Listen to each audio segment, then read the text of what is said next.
Askreddit. What is the greatest, I'll do it myself, moment in history? John Stapp, Air Force doctor who was convinced that more pilots could survive if their seats didn't disintegrate on crash landings. He proved it by strapping himself into a Mythbusters-style rocket sled and not dying. His work led to safer planes and cars. By riding the decelerator sled, Stapp demonstrated that a human can withstand at least 46.2 G in the forward position, with adequate harnessing. This is the highest known acceleration voluntarily encountered by a human, set on December 10, 1954. Stapp reached a speed of 632 mph, 1,017 kmh, which broke the land speed record and made him the fastest man on Earth. Famous writer Roald Dahl, Charlie and the Chocolate Factory, the BFG, James and the Giant Peach, etc., developed and patented a surgical device to treat children with traumatic brain injuries. Dahl had no medical training, he just did it. Dahl's 4-year-old son was injured in a car accident and developed dangerous pressure on his brain due to swelling. Surgeons installed a shunt in Dahl's son's skull to drain fluid and relieve pressure, but it kept clogging. There was no better solution on the market, so Dahl worked with a toy maker to design a new shunt that drained fluid without clogging. Dahl was able to patent the design, and it was subsequently used to treat thousands of children. The man who invented the automatic switchboard, switchboards used to require a person to physically move a cable to connect the call, did so because his funeral home wasn't getting any customers. The lady operating the switchboard was the wife of his rival and was redirecting the calls to her husband. Instead of complaining to the phone company, which would have probably gotten her fired if they found sufficient evidence, he took matters into his own hands and made her entire job obsolete. Dr. Tracy Dixon Salazar, who went and got her PhD in neurobiology because her daughter was having seizures, and nobody could tell her why this was happening, and nobody could treat her daughter. She found a treatment when nobody else could. Incredible woman. Dr. Barry Marshall, for infecting himself with Helicobacter pylori to prove they were the cause of ulcers. He earned a Nobel Prize for his efforts. Seriously, go watch old TV shows and movies. There's always some guy chugging Pepto or mainlining ulcer medicine because they're 5 minutes past the deadline. Dr. Marshall killed the billion-dollar ulcer medicine industry. In 1959, Dashrath Manji's wife died from injuries resulting from trying to cross the mountain to access the closest hospital. There was no road, so he, over the course of over 2 decades with a hammer and chisel, moved the damn mountain. His country, India, made a postage stamp with the mad lad's face on it. Dude swore vengeance on a damn mountain and won. John Walsh's son was abducted from a Sears in 1981, and his decapitated head was found 2 weeks later. The rest of his body was never found. They were never able to pin the murder on anyone. John Walsh got involved in victim advocacy and started America's Most Wanted, helping capture more than 1,000 criminals, some of which were on the FBI's Most Wanted list. It was eventually determined, with minimal evidence, that a serial killer named Otis Toole was Adam's killer. To this day, department stores commonly have a code Adam, named after Walsh's son, to help locate children who were lost or abducted from public spaces. Edit: Adam Walsh was 6 when he was abducted and murdered. Wikipedia passage about the U.S. soldier Audie Murphy at the Colmar Pocket in WWII. The Germans scored a direct hit on an M10 tank destroyer, setting it alight, forcing the crew to abandon it. Murphy ordered his men to retreat to positions in the woods, remaining alone at his post, shooting his M1 carbine and directing artillery fire via his field radio, while the Germans aimed fire directly at his position.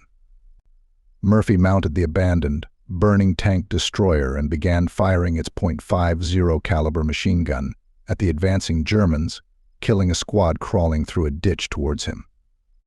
For an hour, Murphy stood on the flaming tank destroyer, returning German fire from foot soldiers and advancing tanks, killing or wounding 50 Germans. He sustained a leg wound during his stand, and stopped only after he ran out of ammunition. Murphy rejoined his men, disregarding his own injury, and led them back to repel the Germans. He insisted on remaining with his men while his wounds were treated. He was 19 years old when this occurred. The guy who invented rubber gloves for surgeons was himself a doctor whose nurse, also his wife, was suffering from contact dermatitis from all the chemicals they used to create an antiseptic environment. So he designed some rubber gloves and asked Goodyear to make them for him, accidentally inventing the beginning of aseptic surgery in the process. English Dr. Edward Jenner noticed that milkmaids who had caught cowpox, a close genetic relative of smallpox with significantly reduced virulence, did not seem to catch smallpox when outbreaks would occur.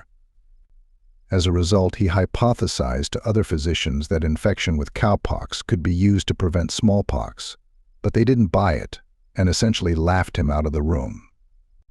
Jenner proceeded to infect his gardener's 8-year-old son with cowpox and, after the boy recovered, exposed him to smallpox repeatedly, effectively demonstrating his initial hypothesis to the initially skeptical medical community. Jenner's On the Origin of the Vaccine Inoculation, wherein he published his results, set the foundation for the first smallpox vaccine and eventually the eradication of the disease altogether. Newton inventing calculus. He was trying to solve problems that were unsolvable or very tedious to solve. Instead of trying to solve them with the help of his peers, he simply invented a new branch of mathematics to solve them. And then he basically discarded his invention after he achieved his goal because he moved on to other problems. Later there were rumblings about a new way to solve problems, and he's like, "Oh yeah, I did that years ago. It's in some of my journals over there." I've told this story before, but I went to the dentist many years ago to have a rotten tooth pulled. The dentist, who was highly skilled and qualified, numbed me up, grabbed the pliers, attached them to the tooth, and pulled. Nothing happened. It didn't help that she was pretty small and simply didn't have the strength to do it. She apologized and said she'd go and get a beefier colleague, but I'd have to wait for half an hour since the other dentist was out at lunch. I said, "Fuck that. I'd do it myself." So she put the pliers over my tooth. I checked with her about 5 times that it was the correct tooth and gave it an almighty yank. Finally, out popped the tooth. It turns out the reason it was so recalcitrant was that it had 3 roots instead of just 2. Anyway, I got a discount of PS 2.50 for doing the job myself. Benedict Arnold. Horatio Gates was useless at the Battle of Saratoga, and the two men hated each other. Halfway through the battle, Gates relieved Arnold of his command. Seeing that the American counterattack was stalled, Arnold rode out and rallied the troops from the front, saving the day and directly leading to the British surrender. In the process, he was shot in his left leg, which was then crushed as his horse was also shot out from under him. When Gates' messenger finally arrived to order him to return back to headquarters, Arnold had to be carried back in a litter. The animosity between Gates and Arnold caused Gates to refuse to acknowledge that Arnold had participated in the battle at all. Gates was more astute politically, and the Continental Congress sided with Gates, which was a major contributory factor in Arnold's later treason. Meanwhile, Gates was given command of the Southern Army, led it to great failure, and was removed. After the war, Arnold allegedly asked what would happen if he returned to the U.S. He was told they would build a monument to his left leg and hang the rest of him. When Ukraine, after being invaded by Russia, didn't get any help guaranteed by the Budapest Memorandum and had to beg for every single piece of equipment, which experts told them is too advanced for them and needs years of teaching, but managed to blockade their capital, Kiev, and other northern towns with not much more than Soviet artillery, a handful of Turkish Bayraktar drones and Javelin NLAW anti-tank weapons, sunk the Black Sea Fleet's flagship with their own system, learned how to use artillery systems from several different countries. established a no-fly zone over controlled territories.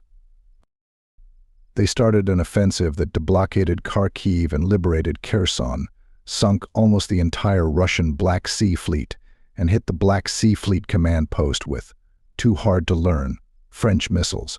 Learned how to use Western tanks they had to beg for months. Learned how to use. To sophisticated modern anti-air systems. In weeks to secure their towns from Russian drones and missiles. Botched a summer offensive in 2023. Because the West still didn't deliver enough of the good shit to pack a punch. Almost lost the Eastern Front because of shell shortage because, again, the West couldn't deliver. Begged and begged for planes, finally got the F-16 in 2024, and started an offensive into Russia.